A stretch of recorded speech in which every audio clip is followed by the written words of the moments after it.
Escola da Graça Cast começando para você que nos acompanha na Vinha FM, no Escola da Graça, no canal do Pastor Aloísio, em todos os lugares. Seja muito bem-vindo, estamos aqui para o nosso encontro semanal com o nosso Pastor Aloísio. E eu já dizia na semana passada que você que quer participar precisa mandar sua mensagem.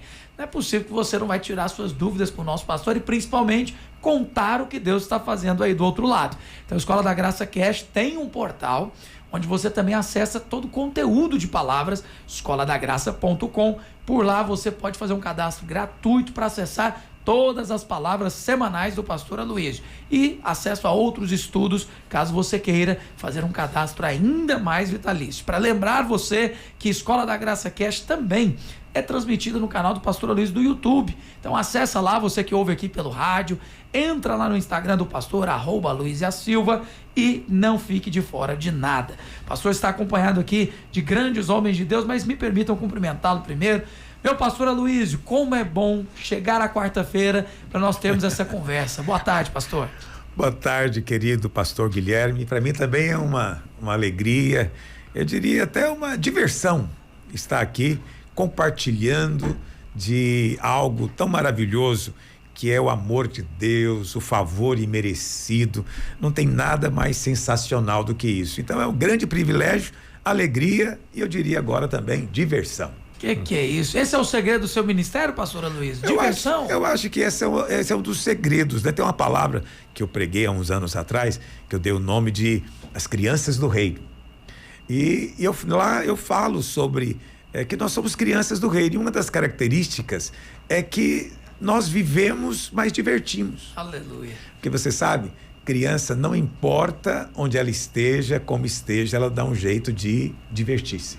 Se você pegar um grupo de crianças e colocar numa sala fechada com móveis ali, cadeiras, verdade, depois de algum tempo elas vão inventar toda uma história, um enredo, vão movimentar aqueles móveis, vão criar situações porque elas vão se divertir. E um problema às vezes de muitos pastores é que o ministério dele não tem esse lado. Então eu me divirto enquanto prego, eu me divirto aconselhando, eu me divirto respondendo perguntas, há diversão disponível o tempo inteiro. Aleluia. E nós nos divertimos aqui quarta-feira com o senhor, pastor. Deixa eu cumprimentar os nossos pastores, pastor Marco Aurélio, que é pastor lá na Videira Aparecida, a videira com o mais novo prédio da cidade. Boa tarde, pastor. Graça e paz, pastor Guilherme, que alegria poder participar desse programa tão abençoado, esse podcast abençoado, juntamente com o pastor Aloísio e junto aqui com os irmãos poder aprender mais sobre o amor de Deus, sobre a graça do Senhor. E nós estamos ali, em Aparecida de Goiânia, novo prédio. Os irmãos sim estão motivados e a obra tem avançado ali em Aparecida. Glória a Deus. Vamos também aqui com o pastor Arlão Oliveira. Pastor Arlan, que é profeta e também pastor lá da Videira Recanto do Bosque. Boa tarde, pastor. Boa tarde, ouvintes. É um prazer estar aqui. Vamos nos divertir nessa tarde. Tenho certeza, né, que Deus vai falar, vai acrescentar vida, revelação para você hoje. Fique conosco e convide também. Manda aí, né, um convite aí no WhatsApp para os seus amigos para participar, para ouvir conosco aqui esse programa. Com muita certeza. Lembrando que você pode mandar, então, mensagens para participar do programa. O pastor Arlan falou para você convidar e você pode sim anotar esse WhatsApp, que é o WhatsApp da Vinha FM, que é o 9999-72005. Salva nos seus contatos para você sempre enviar mensagens aqui para a nossa rádio e para participar com o nosso pastor também. Tem uma pessoa que já mandou a participação dela e eu aproveito então para iniciar aqui lendo essa mensagem. Ela diz o seguinte: olá, pastor Aloísio, estou enviando essa mensagem porque sou novo membro da Igreja Videira. Ainda tenho muitas dúvidas sobre viver na graça. Por isso a minha pergunta é: como a gente percebe a graça em situações desafiadoras? Quando eu peco, meu pecado não conta diante de Deus? E aí ele ainda colocou aqui uma situação: eu tenho muita raiva. Então o pecado dele é a ira. Eita. Revoltas em certas situações. Como posso exercitar graça para melhorar isso? Então, primeira coisa que você precisa de ter convicção, e não é uma questão de sentir, é uma questão de crer, é que você é totalmente perdoado. O perdão da cruz foi perfeito e completo. Seus pecados passados, presentes e futuros foram pagos. Foram pagos. Ah, pastor, mas como que pode ser o pecado que eu nem cometi ainda? É porque todos os nossos pecados eram futuros na cruz de Cristo. Todos eles. Então, Cristo pagou por todos. E o pagamento é o sangue. O sangue. Lembra disso? No nosso relacionamento natural, né? Quando alguém nos ofende, qual que é a moeda? A moeda é a contrição, é pedir desculpa, pedir perdão. Aí quando eu ofendo alguém, eu chego para ele muito contristado, né, quebrantado, peço perdão encarecidamente. Aí ele então fala, eu vou perdoar porque você mostrou realmente arrependimento. O problema é que nós pegamos isso e trazemos para o nosso relacionamento com Deus. Não que seja errado ficar contristado e pedir perdão, não é isso. Só que a moeda não é essa diante de Deus. O Senhor não vai perdoar o seu pecado porque você está contristado, muito triste, chateado pelo que fez. Não, Ele perdoa você porque já foi pago. O sangue é o pagamento. Então a obra de Cristo já foi feita. Já foi feita. Infelizmente, muitos não vivem debaixo dessa consciência de perdão, né? Tá bom, pastor, então eu estou perdoado, mas eu acabei de pecar. Então, você obviamente não vai estar sentindo bem, sentindo feliz no pecado, porque aquele que nasce de Deus não quer viver na prática do pecado. A mesma graça que te salva também muda a sua natureza. Então, quando você pecar, simplesmente reconhece o seu pecado diante de Deus, sem fazer promessas. Nunca mais vou fazer, Senhor, eu prometo. Não, nada disso. Reconheça o seu pecado e declare, eu sou justiça de Deus e já fui perdoado pelo sangue. Ah, não, isso vai estimular as pessoas ao pecado. Não, ao contrário, a graça te liberta. Amém. É por causa disso que você não vai continuar na prática do pecado, porque você creu que é justificado pelo sangue. O senhor está falando de promessas, pastor. Eu já vi gente, inclusive, dizer, Deus, se o senhor me livrar dessa situação que eu me coloquei, nunca mais na vida eu vou beber refrigerante, eu nunca mais como chocolate. São promessas típicas da pessoa que quer conquistar Deus com algo, né? É uma troca, né? Então Deus está interessado em alguma coisa que você tem e você resolve dar para ele. E normalmente essas pessoas pensam que Deus está interessado na sua infelicidade. Tirar o prazer, né? Então você tem que tirar alguma alegria, algum prazer, algum desfrute, porque Deus está interessado na sua infelicidade. Então eu prometo que eu vou parar de tomar refrigerante, já vi gente que prometeu não comer carne, já vi gente prometendo uma série de coisas. Mas isso não é diferente das penitências, tão comuns também entre os católicos, né? Eu vou a pé à Trindade, eu vou de joelho na escadaria do Bonfim, entendeu? Fica parecendo que Deus está interessado na sua dor, né? Quanto mais ele te vê com dor, ele vê sangrando, mais ele fica feliz. Isso é uma blasfêmia, né? Tá chamando Deus de quê? De sádico? Né? Que coisa horrorosa isso. Então você não precisa fazer troca com Deus, tá bom? Não tem que prometer coisa alguma. Pede de graça, tá certo? Agora, se você prometeu, cumpre. Pastor, interessante, porque nos dias de hoje, né? A gente percebe que muitos cristãos assim não vê o poder do sangue de Jesus, o sangue que nos purifica, né, de todos os nossos pecados. E aí eu quero levar o senhor também para a ceia, né? Às vezes as pessoas não têm essa consciência da ceia, que o pão aponta, né, para a nossa cura, o sangue para o perdão. Então as pessoas andam assim ansiosas, com medo de Deus. Mas um dia o senhor ministrou uma palavra dizendo, um dia nós vamos chegar diante de Deus com o sangue, né, pastor? Alguns vão chegar sem o sangue, mas outros vão chegar com o sangue. Não, o que eu digo sempre, a frase que eu digo é o seguinte, se você vai chegar diante de Deus, você tem duas opções. Ou você chega sem pecado, ou você traz o sangue. Como você não consegue chegar sem pecado, você só tem uma alternativa. Mas essa é a verdade da palavra de Deus. Sem derramamento de sangue não há remissão de pecado. Por isso que Deus precisou se fazer homem, se fazer gente em Cristo Jesus. Por quê? Para derramar o sangue. Porque esse era o pagamento. Deus mesmo estabeleceu o pagamento e ele mesmo veio para pagar, né? Então, o sangue é que purifica.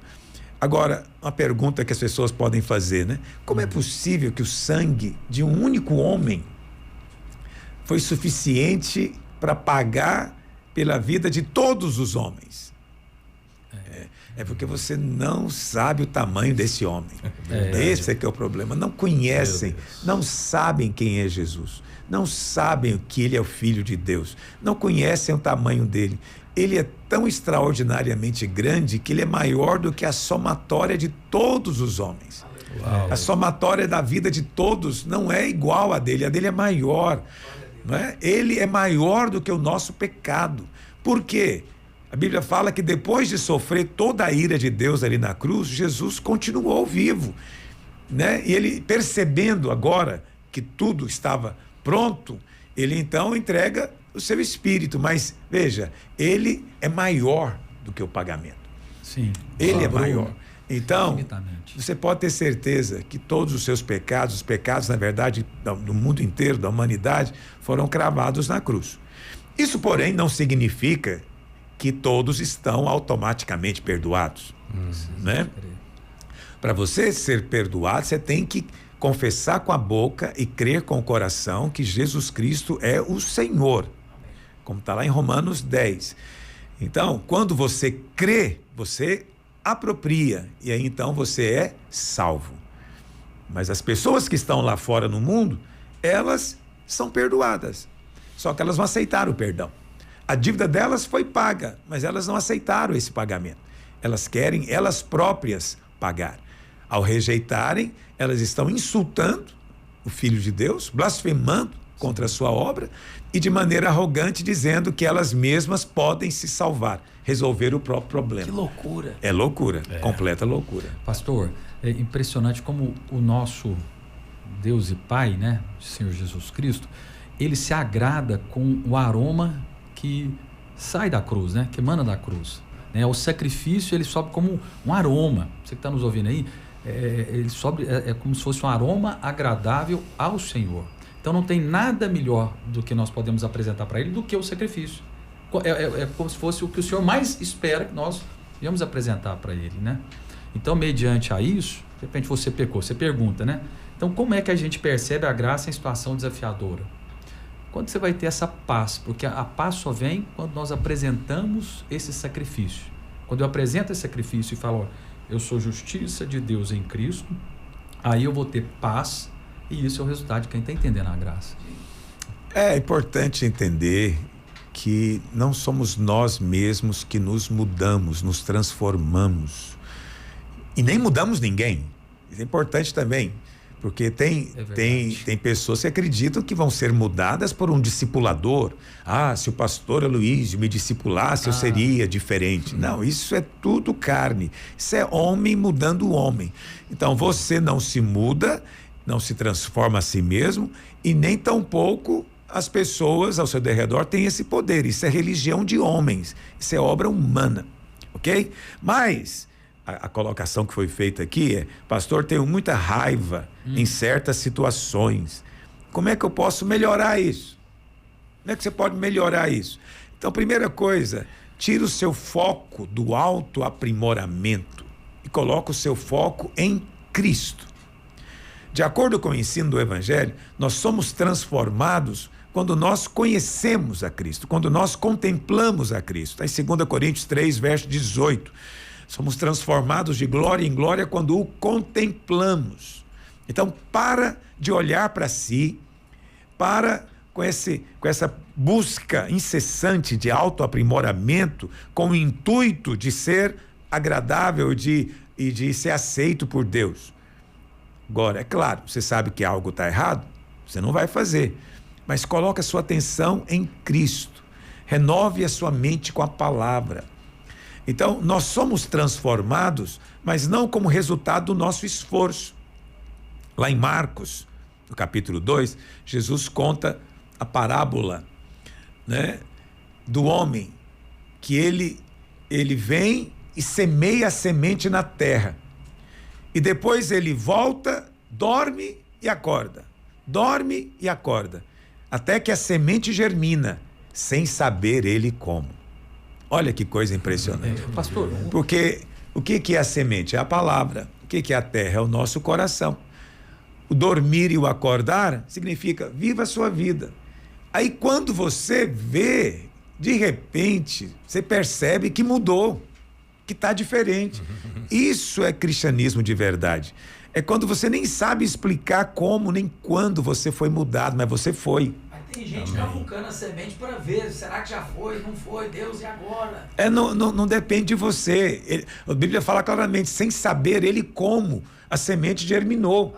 Então a gente não sabe o como, mas a gente sabe que Deus vai fazer. Agora, a nossa parte, como é que nós cooperamos? Contemplando a Cristo, né? Olhando para o Senhor. Quando a gente contempla o Senhor, a gente é transformado. pastor, e aqui ele fala, né? Responde para nós. Até onde a nossa ira pode ir? Que ele fala aqui, que ele tem raiva, né? Porque existe uma indignação, não tem, pastor? Uma indignação que é de Deus, que procede do nosso coração. A ira nem sempre é errada. Nem sempre. Quando Deus fica irado, então a ira é um sentimento legítimo. Agora, tem situações em que ela é imprópria ou é infantil. Normalmente as pessoas ficam iradas por quê? Porque foram frustradas, não fizeram o que ela queria, né? Parar na frente dela, não deram a comida na hora certa, não deram o que ela precisou, o que ela pediu. Então é sempre em função dela. Aí ela fica nervosa, ok? Essa é uma ira tola, né? Isso é tolo, pecaminoso, só produz morte na sua vida. Agora, tem uma ira que é boa, entendeu? Você na rua vê um jovem sendo espancado por 2 ladrões e você é tomado de ira e você resolve defender esse jovem. Essa ira é boa, entendeu? Verdade. Então é preciso ter esse discernimento. Se você está irado por algo e essa sua ira é para abençoar, é porque você quer o melhor, então essa ira é boa. Entendeu? Mesma coisa a indignação, né, pastor? A indignação é um errado, estágio, né? da ira, né? Indignação é um estágio, mas é um tipo de ira também. Então o pai e a mãe que fica nervoso com o filho porque vê o filho fazendo algo errado, é porque ele quer o melhor. Sim.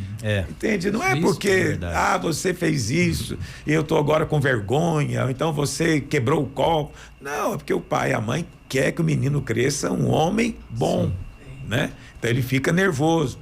Então há momentos em que ficar nervoso é até necessário para o bem das pessoas.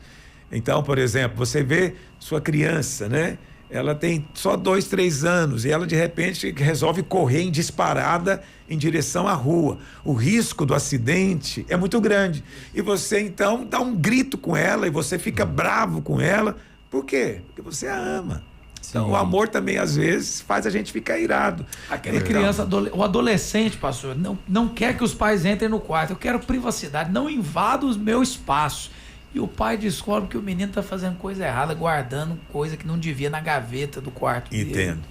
Então, um pai fica nervoso, mas é para o bem do filho. Sim. Então, eu não sei, esse irmão que nos mandou a pergunta aqui, ele fica nervoso, ele queria vencer isso, ele não quer ficar nervoso nunca, ele quer ser, não sei se vocês se lembram, muitos anos atrás, né?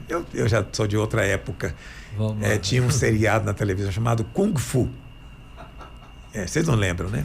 Agora, conta mais um pouco. Kung Fu. Vamos ver se a minha memória vai ser refrescada aqui, pastor. Então, o Kung Fu era o nome do seriado que tinha basicamente, né? Tinha lá um artista que fazia o papel do jovem e um outro lá que era o seu mestre. E o mestre era cego, mas ele lutava assim como se enxergasse tudo, era um negócio fabuloso. E o mestre chamava o seu discípulo de gafanhoto. Né, de gafanhoto. E aí tudo que acontecia, né? Ele falava, amado mestre, como é que é isso? E era tudo assim num ambiente de completa brandura, serenidade. Paz e amor. Né? Onde ninguém jamais altera, ninguém jamais fica nervoso. A gente assistia aquilo e ficava pensando que vamos ter que viver assim. Mas isso não é prático, né? Isso pode ser bom no budismo. Né? No budismo talvez seja um ideal de vida. Para nós não. Nós lidamos com as emoções de uma maneira saudável. Porque as emoções são neutras. Emoções não são certas nem erradas. Sim. Elas são neutras. Agora, o que nós fazemos com elas, aí que é o problema. Então, você ficou nervoso, mas você não xingou ninguém, não ofendeu ninguém. Entende? Fique em paz. Pastor Aloysio, eu não sei, o irmão é novo na videira, né? Mas também pode ser novo na fé. E eu creio que essa é a questão da leveza do evangelho, né, pastor? Porque às vezes um novo convertido, é bem isso que o senhor falou, ele começa a olhar para si, começa nessa nova jornada, né, dentro da igreja, e vê que não é perfeito, né, e tem muitos erros, e o senhor acabou de compartilhar, o nosso dever é olhar para Cristo. Quando contemplamos o Senhor é que somos transformados. Mas existem pessoas que eles olham para si e há aquela cobrança, e aí o evangelho se torna algo pesado, né, pastor? É pesado porque ele se vê na obrigação de ele mudar-se. Ele tem que fazer alguma coisa sobre isso, mas ele não consegue. Isso. E aí ele passa a acreditar que Deus se relaciona com ele com base nisso.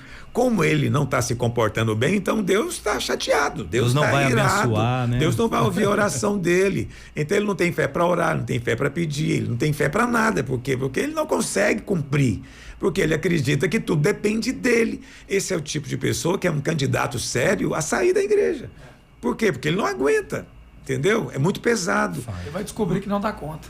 Pois é, se ele descobrir que não dá conta e for para o Senhor, tiver alguém para orientá-lo, e ele for para o Senhor dizer, Senhor, eu não posso, eu preciso do Senhor, aí ele vai descobrir que o Senhor faz, que Deus faz. Aleluia. Por quê? O dia de você, a gente fala muito, né, que é a graça, você tem que entender que você é amado, por exemplo. Mas qual que é o dia que você mais precisa saber que é amado? É o dia que você erra. Se no dia que você erra, você não for amado, então o evangelho é falso. E o amor? O evangelho não faz sentido. Entendeu? O dia que eu mais preciso do amor de Deus é o dia que eu estou me sentindo pior. Mas graças a Deus que Deus nos ama nesses dias. E eu o acho que amor essa dele aqui, não pastor, é alterado pelo nosso comportamento. Eu gosto muito dessa frase, é uma frase muito comum, já tornou-se comum, mas ela ainda é poderosa, né? Você não pode fazer nada para Deus te amar mais. Também não pode fazer nada para Deus te amar menos. Entendeu? Eu acho poderoso isso. A primeira parte, você não pode fazer nada para Deus te amar mais. Quer dizer, você está fazendo boas obras, se esforçando para ser bonzinho e está pensando que o amor vai aumentar. Não vai. Ele já te ama. Mas tem a segunda parte, não tem nada que a gente também faça para que ele nos ame menos. Não é? Então, aí a gente pensa, mas eu errei, eu pequei e tal, então Deus está nervoso, o amor dele mudou. Não, não mudou, continua te amando. Essa é a resposta aqui, pastor, que ele fez aqui nessa parte, aqui na primeira pergunta. Como a gente percebe a graça em situações desafiadoras? É quando você descobre que você é amado pelo Senhor. O Pastor, Pai te ama. Apesar de tudo. Pastor, a questão, por exemplo, errou. Que a pessoa fala, eu errei, como que eu vou fazer para não errar mais? Eu creio que a disciplina de Deus, aquele que aplica a disciplina, quando necessário, para nos guardar, é amor dele. E até mesmo a consequência do pecado nos alinha. Quem é filho, Deus deu essas duas ferramentas, não deu, pastor? Para nos, assim, claro, ser cheio do Espírito, conhecer a palavra, mas também a disciplina e a consequência nos leva para um caminho de... Não fique esperando chegar lá naquele nível extraordinário de varão perfeito para você ter comunhão com o Senhor, para você buscar o Senhor, amar o Senhor, se relacionar com Ele. Relacione-se com Ele hoje, no nível, no estágio que você está. Se você tem hábitos que não são bons, Deus pode disciplinar. Como que Deus disciplina? Não vai mandar uma praga, não vai mandar uma doença, né? Deus vai primeiro te instruir, falar no seu coração. Né? Se isso não funcionar, Então Deus ainda vai permitir que você sinta aquela tristeza, aquela angústia do pecado. Porque existe uma tristeza segundo Deus. Verdade. A pessoa erra, ela sente aquela tristeza, ela fala, eu preciso de voltar para a direção certa, não vou viver assim. Isso é disciplina, é Deus te instruindo, né? Se isso ainda não for suficiente, Deus permite as consequências vir sobre a sua vida. Não é maldição, consequência, entendeu? Você resolveu trair a sua esposa, a consequência que pode ter é que a sua esposa queira separar. Isso não é maldição de Deus, não é castigo de Deus, é consequência do seu ato. Deus permite que a gente sofra, às vezes, isso para mudar, né? E outras vezes, Deus também, na sua graça, Ele muda a maneira como Ele nos trata. E isso é uma coisa poderosa. Uau. Então, para você entender isso, uma ilustração que eu sempre uso, você é pai. Você falou para o seu filho, não brinca de bola na rua, né? Mas ele desobedece. E você vai lá, disciplina, não faça, é perigoso. Mesmo assim, ele desobedece. Chega um momento em que você tem que tomar uma atitude. Qual atitude você toma? Você pega a bola e fura a bola. Porque é melhor que a bola seja destruída do que o seu filho vir a ter um acidente. Olha só. Mas aí quando você fura a bola, você mudou algo na vida do menino. Agora ele não tem bola. Entendeu? Ele é um menino sem bola. Então isso vai produzir nele uma série de coisas que ele vai pensar a respeito, não é? Se o pai vai dar de novo a bola para ele ou não, a gente não sabe. Eu estou falando aqui em parábolas. Okay? Essa bola você aplica aí para muita coisa na sua vida. Ter ouvidos ouça, né? Entendeu? É o que Jesus disse, né? Se te faz pecar, Deus vai remover. Tem um irmão no nosso meio, o senhor disse isso aí da bola furada por Deus, ele recebeu uma palavra de Deus que era para ele vender a moto dele. Ele chegou para a esposa e disse, amor, Deus falou comigo que é para eu vender a moto. A esposa olhou e falou, eu não tenho nada a ver com isso, você resolve com Deus. Ele foi lá e vendeu, mesmo sem entender. Talvez na vida dele tava empinando a moto demais, né, pastor? Tava fazendo coisa errada. Ué, não sei. Assim, Deus está guardando a vida dele. Não sei qual que é o motivo dele vender a moto. Há muitas razões para se vender uma moto, não é verdade? Agora, se a moto te faz pecar, vende. Não é? É verdade. Se certo emprego te faz pecar, muda de emprego. Agora, o que é horrível é que tem irmão que não pode ter dinheiro. O dinheiro é a bola na vida dele. Toda vez que ele ganha dinheiro, ele pisa na bola. Ele erra. Aí chega uma hora que Deus fala, você não pode ter dinheiro, não vou dar dinheiro para você. Pro bem dele. Pro seu bem eu não vou te dar dinheiro. Aí ele fica sem dinheiro pro bem dele. Mas na opinião dele não tem bem nenhum, né? Mas é como aquela criança com a bola furada. Na opinião dela não tem graça nenhuma nisso. Mas tem muita graça. É verdade. Quando amadurece, percebe, né, pastor? Glória a Deus. Vamos então para o segundo bloco aqui, Aplique Graça no Escola da Graça Cast. Tem um áudio de um ouvinte aqui que ele está perguntando para o pastor um equilíbrio aí, como dizer não sem ser egoísta e individualista. Roda o áudio para gente.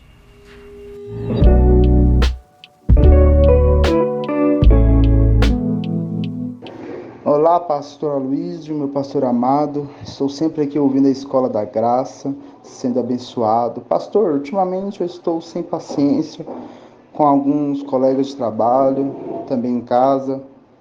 Tento ser melhor, mas sinto que preciso de ajuda.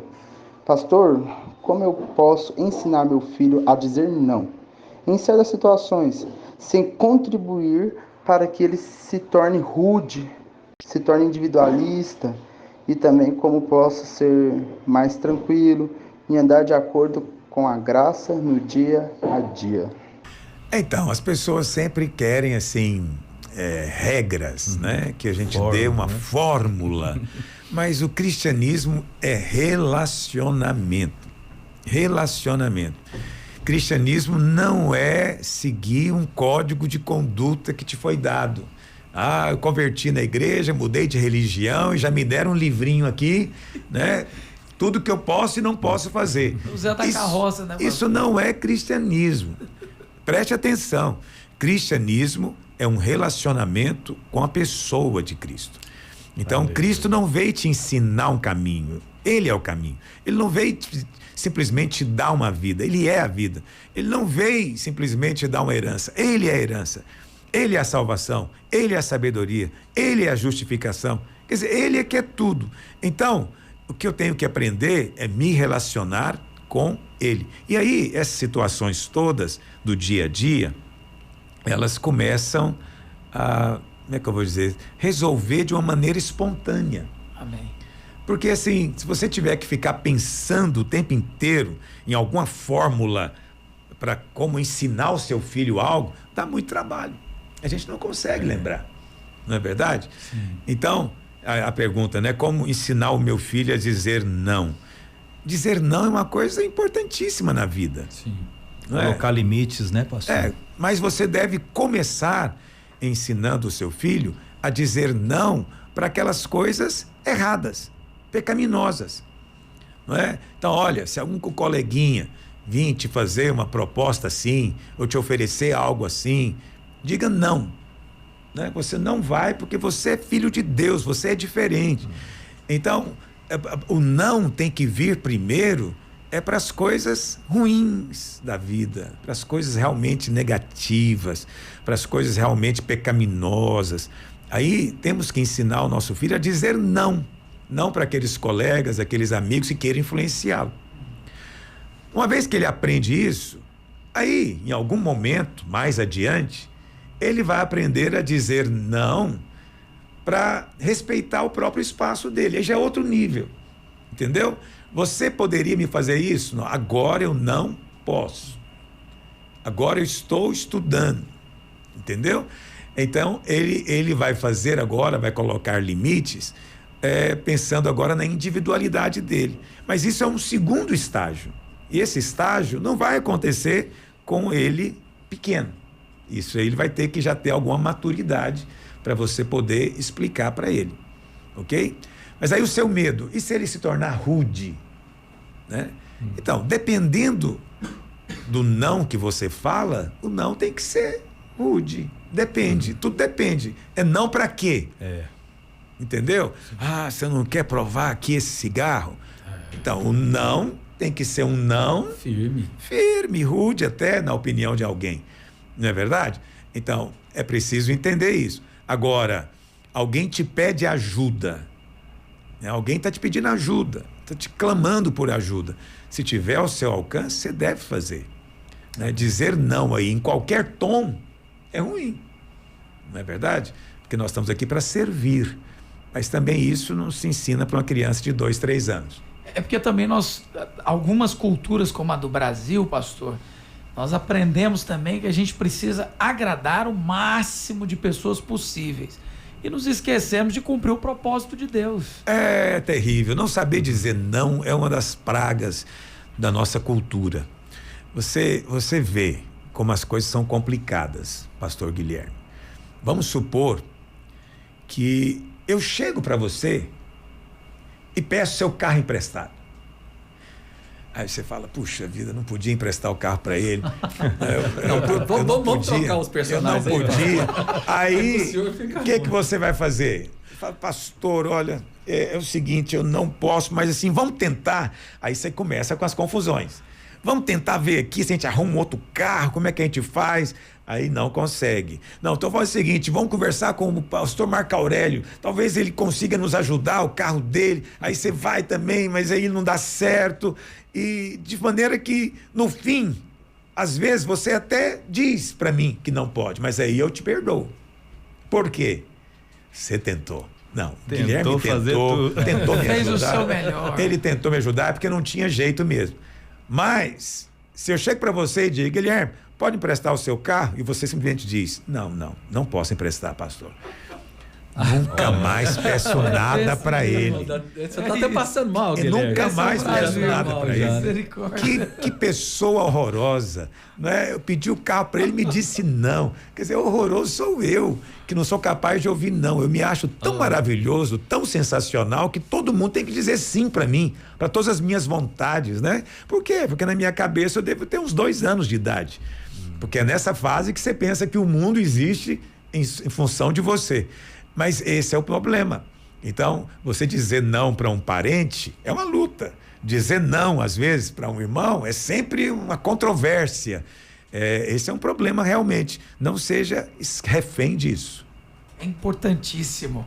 Meu Deus, nós fluímos tanto aqui, pastor, que nós superamos o bloco. Vamos para um rápido intervalo aqui, porque na volta ainda tem notícia para nós comentarmos.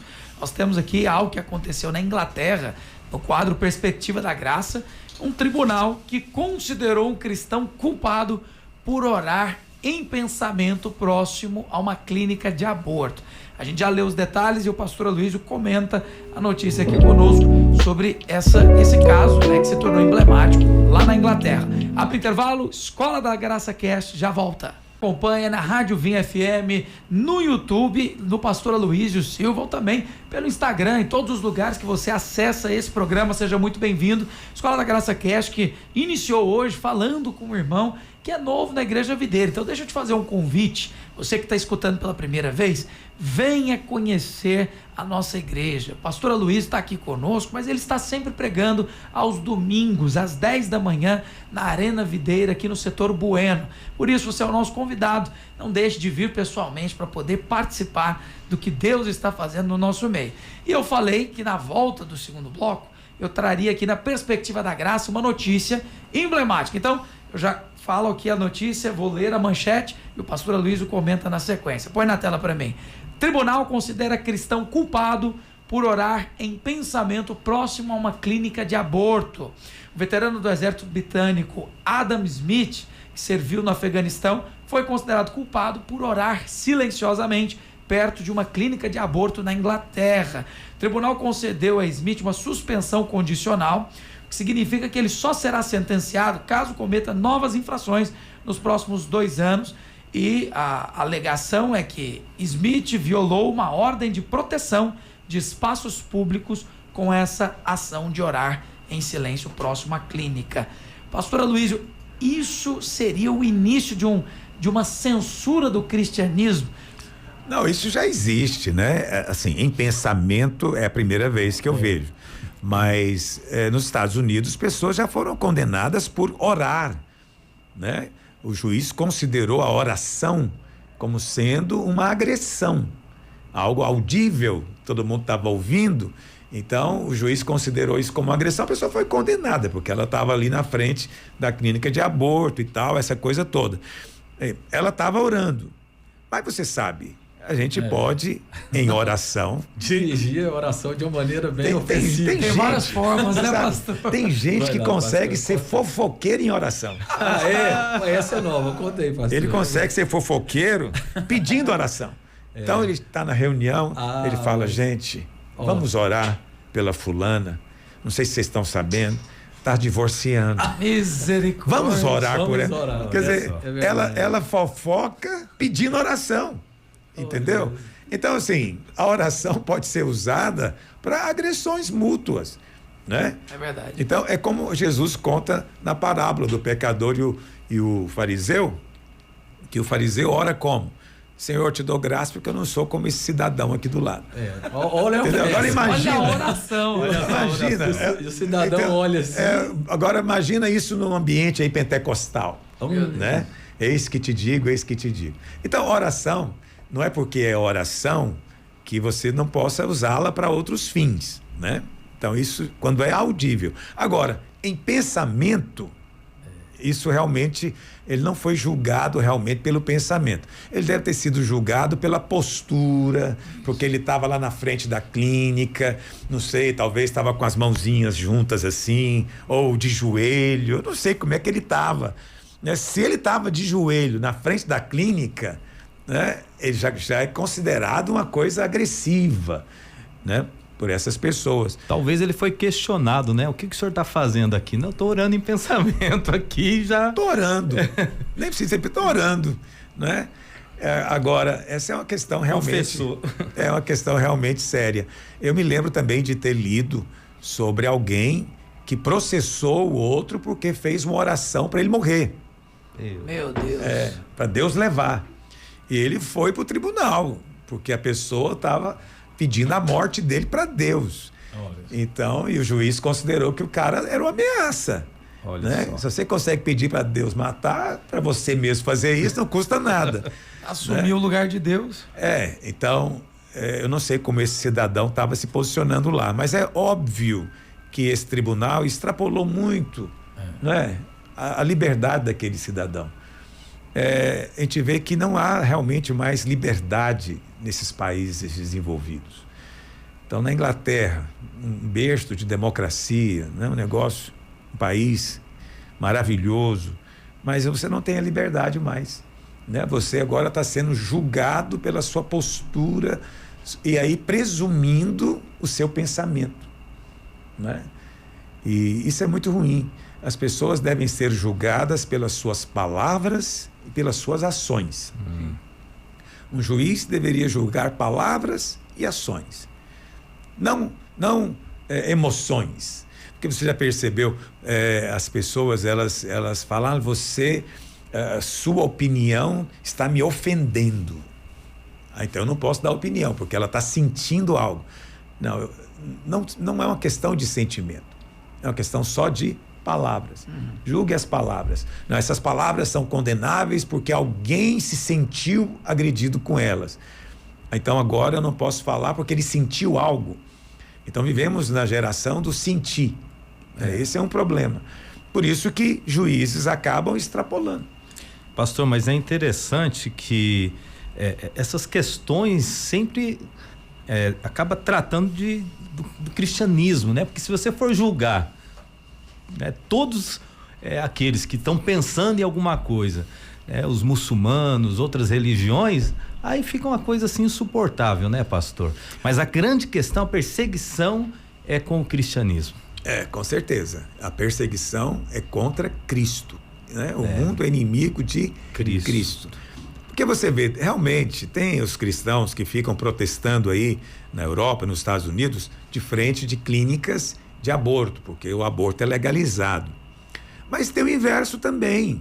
Tem pessoas que vão para as igrejas fazer protesto. Sim, verdade. Recentemente, lá na igreja Lakewood, do pastor Joel Osteen, feministas tiraram a roupa no culto, não é?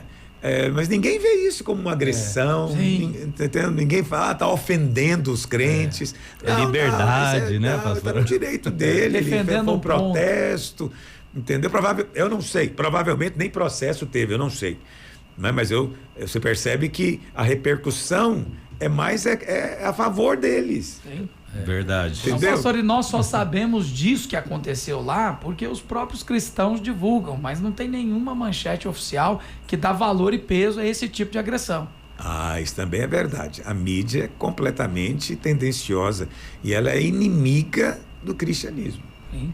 Você vê que há um consenso da elite intelectual, né, de que os valores, os cristãos, eles são errados, são inapropriados e coisas desse tipo, né? Arcaicos.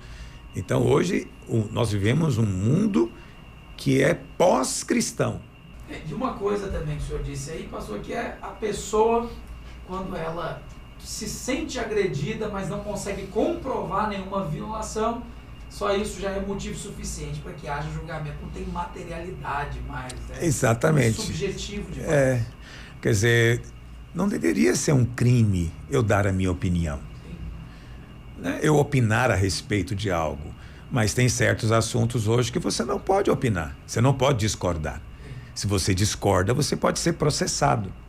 A Inglaterra, pastor, está vivendo um processo de muitos muçulmanos estão dominando os jovens ali. Eu até vi um vídeo para o pastor Antônio Afiuni, que é pastor nosso lá na Inglaterra, me mandou esse vídeo, onde jovens, né, se convertem ao islamismo por uma falta de identidade. Então eu percebo assim, a Inglaterra está punindo esse veterano do Afeganistão porque orou em silêncio numa clínica de aborto.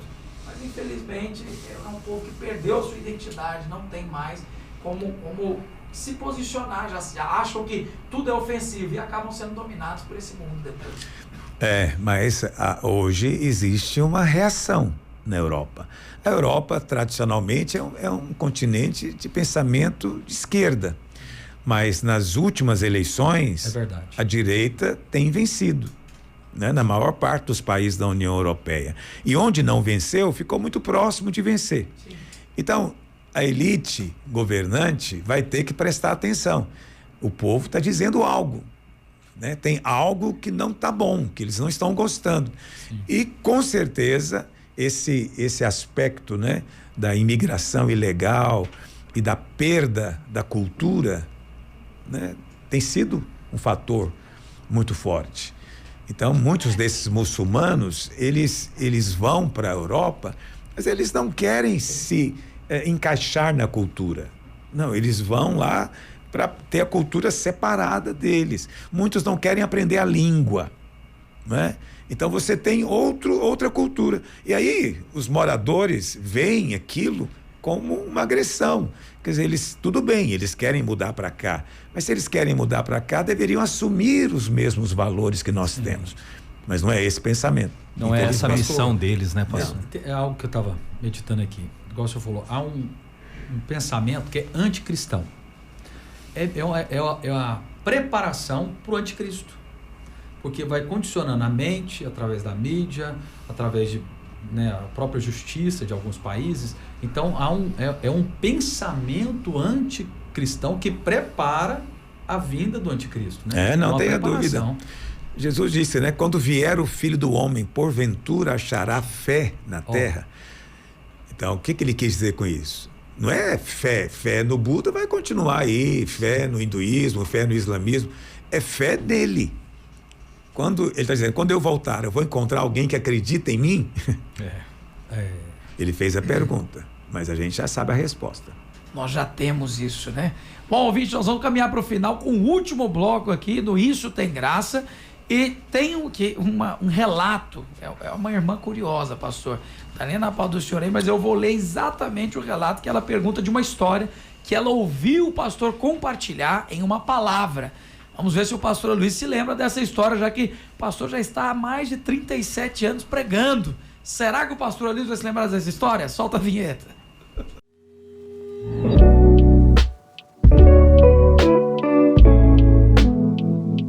Olha só, pastora Luísa, a irmã, pelo visto, acompanha o senhor mesmo, está ouvindo as palavras, e ela diz o seguinte: por favor, pastor, essa história que uma vez o senhor disse durante a pregação, que cristãos estavam sobrevoando a cidade de Goiânia, num helicóptero, e aspergindo óleo santo lá de cima para ungir a cidade. Confesso que achei muito engraçado e gostaria de perguntar, aconteceu mesmo, pastor? Aconteceu mesmo. Aconteceu mesmo. Eu quero dizer que eu não participei disso. Eu não estava lá nesse helicóptero.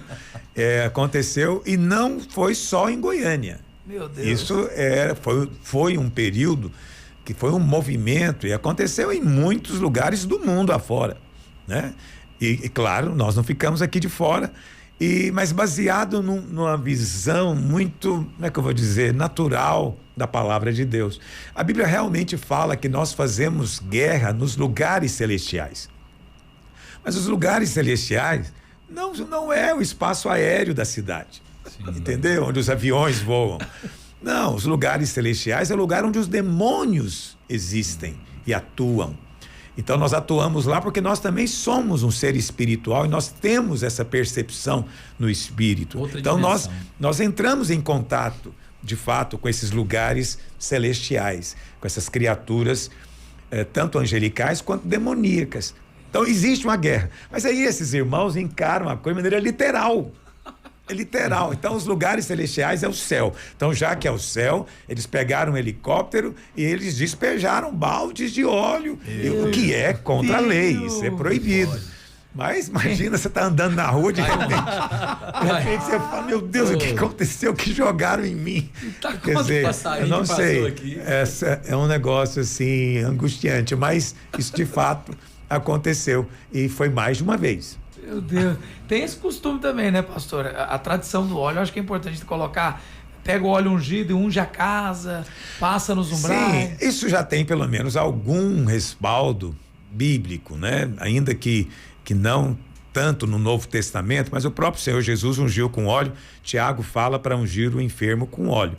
Então, pelo menos nisso tem uma instrução bíblica, mas você achar que porque subiu no helicóptero você agora pode fazer batalha espiritual é realmente uma mentalidade muito, muito infantil. Mas é o mesmo princípio que leva alguns a orarem no monte. Por que eles vão para o monte? Está mais perto de Deus. Entendeu? Então Deus está em cima, quanto mais alto eu subir, mais perto eu fico. Mas essa também é uma visão tão religiosa, meu Deus do céu. O que nos aproxima do Senhor não é a geografia, a topografia. O que nos aproxima é o sangue. O sangue de Jesus. Glória a Deus. Não é? Mas, infelizmente, alguns têm essa visão natural e acaba criando todo esse folclore. Né? As pessoas veem e pensam, esses crentes é tudo doido, eles são tudo louco. E a gente fica mal na foto. Realmente acontece. Eu me lembro de uma vez, terminando o culto, o pessoal demora, né? Crente gosta de conversar depois da reunião, isso é uma benção. E aí o irmão falou assim, irmãos, vamos embora, vamos apagar a luz, vamos deixar Deus dormir, né? Vocês estão na casa dele aqui até essas horas da noite. Vamos sair da casa de Deus e vamos embora. Essa visão templista também é muito comum, né? E essas crenças todas acabam nos afetando. Afetam o tipo de cristianismo que você vive. Então, se nós cremos corretamente, vamos viver corretamente. Mas quando a crença é errada, vai produzir algum desvio. Aleluia. Bom do pastor Aloysio é que com 37 anos de ministério, dá para ter história demais. Meu Deus. Quantos relatos, hein, pastor? O senhor podia fazer um livro assim, pastor? Não, Guilherme. Ou não? Mas eu dos tantos que o senhor não pode nem falar. Tem muita história, tem muita história. A gente vai compartilhar muito aqui na Escola da Graça. Vamos demais. Deixa eu agradecer o carinho da participação de cada um dos ouvintes. Que bom que vocês estão ouvindo as palavras do pastor. Só para dizer que se você entrar no escoladagraça.com, você tem acesso semanalmente a essas palavras, ok? Faz um cadastro lá no site, você pode acessar tudo. Eu vou agradecer aqui os pastores que nos acompanharam nessa edição. Pastor Marco Aurélio, muito obrigado, pastor. Um forte abraço. Obrigado, pastor Guilherme. Obrigado, pastor Aloysio, pelo privilégio de estar aqui e participar desse programa tão abençoado. Podcast da Graça. Aleluia. Pastor Arlão Oliveira, um forte abraço e até o próximo programa, pastor. Amém. Forte abraço a todos que estão nos ouvindo e quero fazer um convite para você que mora aí na região noroeste. Nós temos uma videira aí na Avenida Mangalô, no Alto Mangalô, próximo ali ao terminal, e nós temos culto às 18 horas todo domingo. Se você não frequenta alguma igreja, você é meu convidado para estarmos juntos ali, crescendo em revelação desse Cristo. E é um prazer aqui, pastor, estar com o senhor, com os demais aqui na mesa. Aleluia. O lugar mais abençoado da Avenida Mangalô. Igreja Videira. Isso, lá no alto. E é no alto, viu, pastor? A posição não muda, não tá mais perto de Deus, né? Nosso querido pastor Aloysio. Pastor, muito obrigado pelo privilégio de estarmos essa hora com o senhor.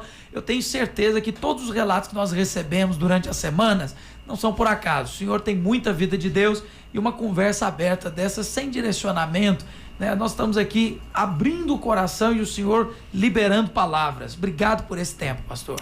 Eu que te agradeço, pastor Guilherme Rigonato. Você é uma grande bênção na minha vida.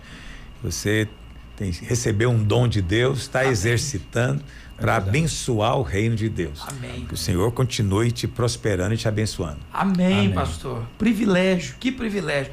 Ouvinte, já imaginou, na minha idade, poder estar no meio de grandes homens de Deus como esses aqui? Pelo amor de Deus, é muito privilégio.